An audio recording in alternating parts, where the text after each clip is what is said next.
10%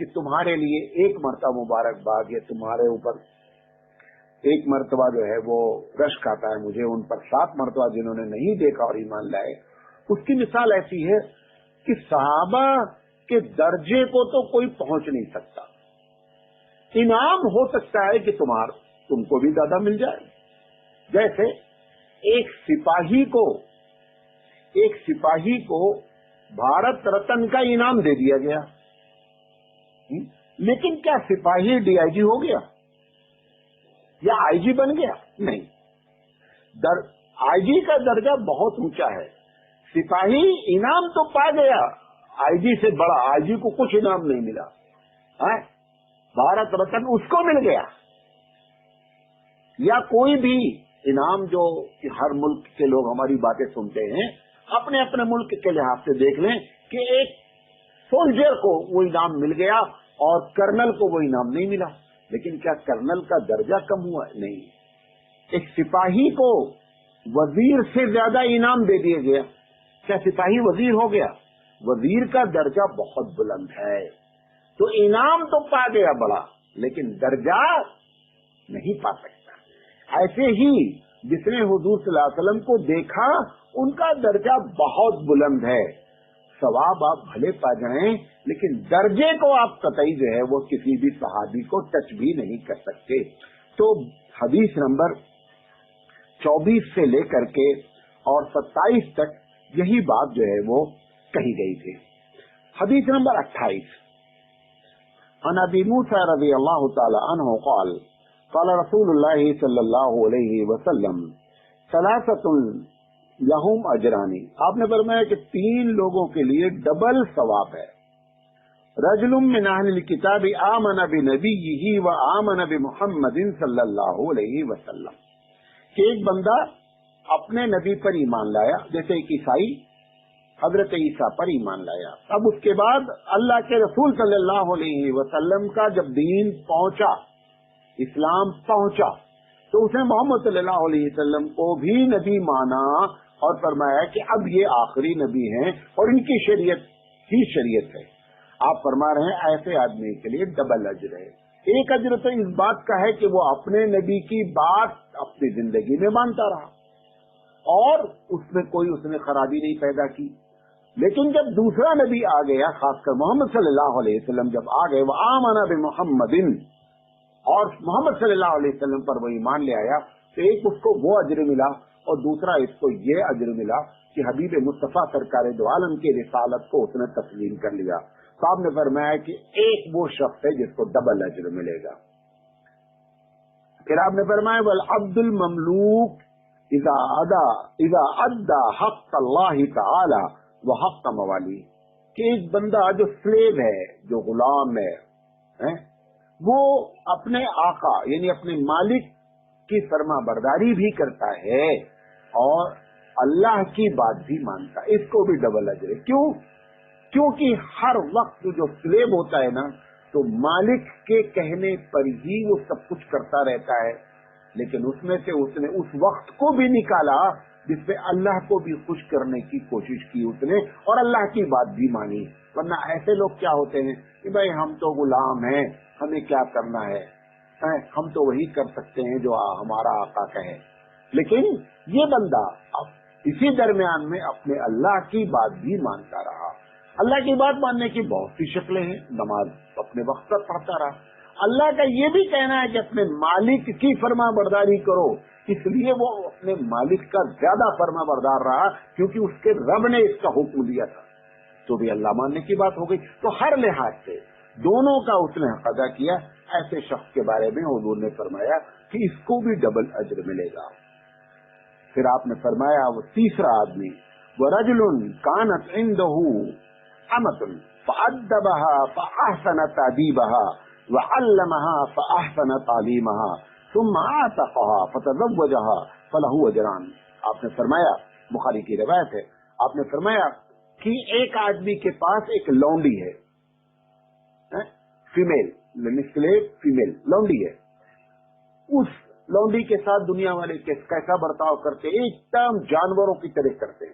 لیکن اس آدمی نے کیا کیا کہ اس کے ساتھ اچھا برتاؤ کیا.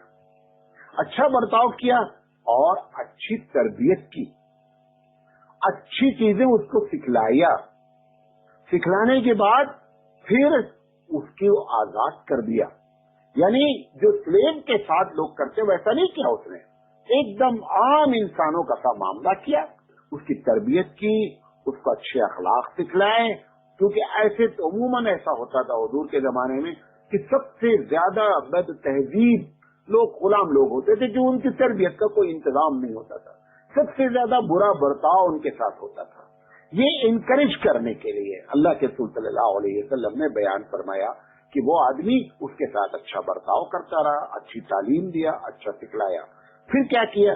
ثم آتقاہا، پھر اس نے اس کو آزاد کر دیا. کرنے کے بعد فتزوجہا، اور اس کی شادی بھی کرا دی.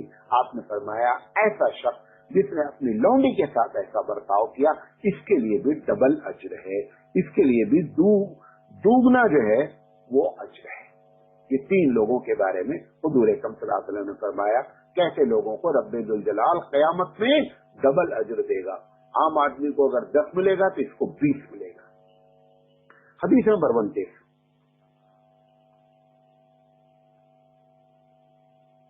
خطبنا ابو بکر رضی اللہ تعالی عنہ فقال قام رسول اللہ مقام هذا عام الاول وبكى ابو بکر. جب ابو بکر صدیق رضی اللہ تعالی عنہ کو خلافت ملی نبی کریم صلی اللہ علیہ وسلم کے بعد اور 1 سال پہلے یعنی اللہ کے رسول صلی اللہ علیہ وسلم دنیا سے رخصت ہوئے تو ایک مرتبہ آپ کھڑے ہوئے اور کھڑے ہو کر کے آپ نے جب تقریر شروع کی تو اس وقت اللہ کے رسول صلی اللہ علیہ وسلم کو ابو بکر کو اللہ کے رسول یاد آ گئے. انہوں نے کہا کہ آج کے 1 سال پہلے ایسا بھی تھا کہ اس مقام پر تقریر کرنے والی ذات گرامی کون تھی؟ وہ حبیب مصطفیٰ سرکار دو عالم صلی اللہ علیہ وسلم کی تھی. یہ کہہ کر کے ابو بکر کی آنکھوں سے آنسو جاری ہو گئے. فبکا ابو بکر فقال ابو بکر صلی اللہ المعافی.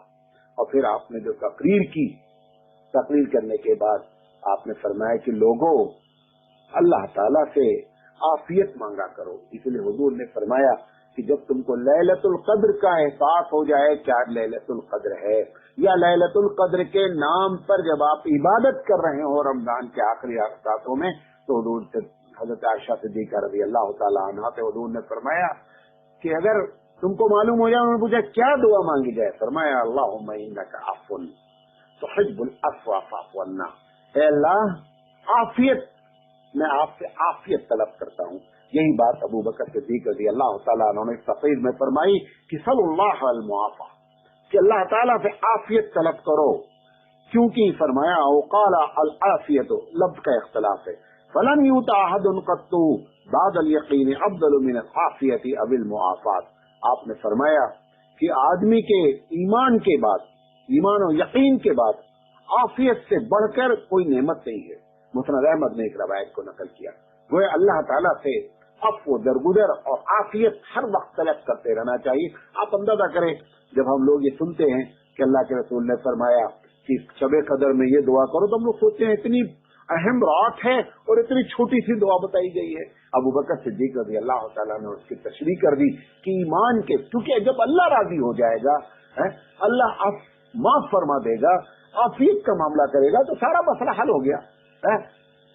اللہم اسألک رضاک والجنہ واعوذ بک من النار جو آپ کہتے ہیں یہ بھی اسی معنی میں ہے. لہذا یہ بات بیان کر کے ایمان کے بعد جس چیز کا مطالبہ مسلمانوں کو ہر وقت کرتا ہے اللہ سے دعا مانگتے رہنا چاہیے. مطالبہ نہیں، اللہ سے دعا مانگتے رہنا چاہیے.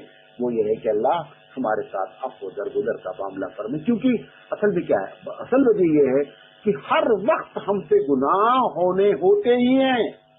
اگر رب ذوالجلال اپنے علم کی بنیاد پر اور قدرت کی بنیاد پر اگر پکڑنا چاہے تو کوئی ہم کو بچا نہیں سکتا. اس بنیاد پر کہا جاتا ہے کہ اللہ سے عفو درگزر کو طلب کیا کرو، کیونکہ اللہ اپنے علم اور قدرت کی بنیاد پر اگر دنیا والوں کو پکڑے گا تو ہم 1 سیکنڈ بھی زندہ نہیں رہ سکتے. اللہ تعالی ہم سب کو عافیت عطا فرمائے. آمین یا رب العالمین. وآخر دعوانا ان الحمد للہ رب العالمین.